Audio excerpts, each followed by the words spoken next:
Hey there. In this video, we're going to talk about the three most common mistakes I see small to medium-sized businesses make in their hiring process. In the next video, we'll talk about what to do if you've already made those mistakes and maybe how to unwind them. But the first most common mistake I see is using a job description as a job posting. So the job description is usually a document that's maybe internally focused and it's been kicking around a little while.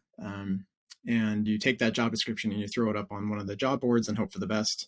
And as they say, hope is not a strategy. So what ends up happening is now your job description is in a sea of other job descriptions and you don't stand out. You're not being memorable.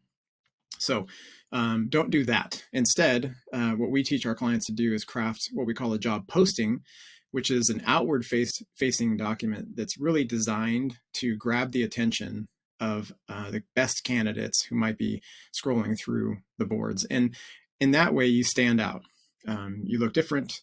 We teach you how to actually craft that job posting to attract the attention of the specific personality style that you're looking for, and also speak to the things that are going to get them excited.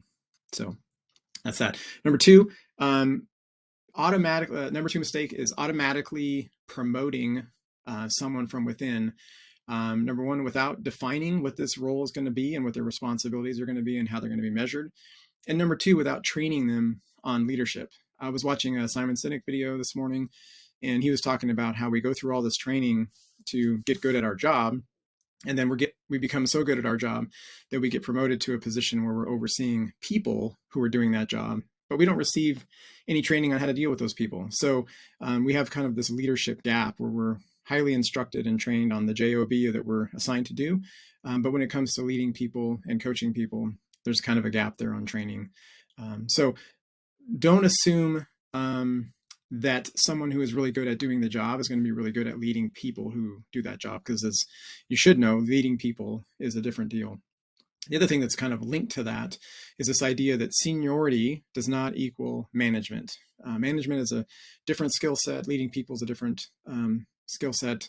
Holding people accountable is a different skill set than just knowing the job. So just kind of keep that in mind. Seniority does not equal management. Number three mistake most commonly made is this idea of starting with a person. And I see this starting with a person instead of the job and the role. And this I see all the time, especially in small to medium-sized companies. You're busy, there's a gap, you're overworked, maybe somebody left or a department's overworked. And your cousin Ned is a really nice guy. You like him, he's cool.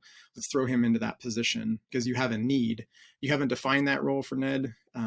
We haven't done any objective analysis of Ned, and we don't know if he's going to be actually good at that job. So that's the idea of like starting with the job and then, or starting with the person and then trying to crowbar them into the job. So don't do that either. Instead, define the role clearly and go out and look for the right person for that role. And if Ned qualifies and Ned fits the bill, then hire him. Otherwise, you're doing yourself and the company a disservice and Ned a disservice by putting him in a position that he's not going to be successful at.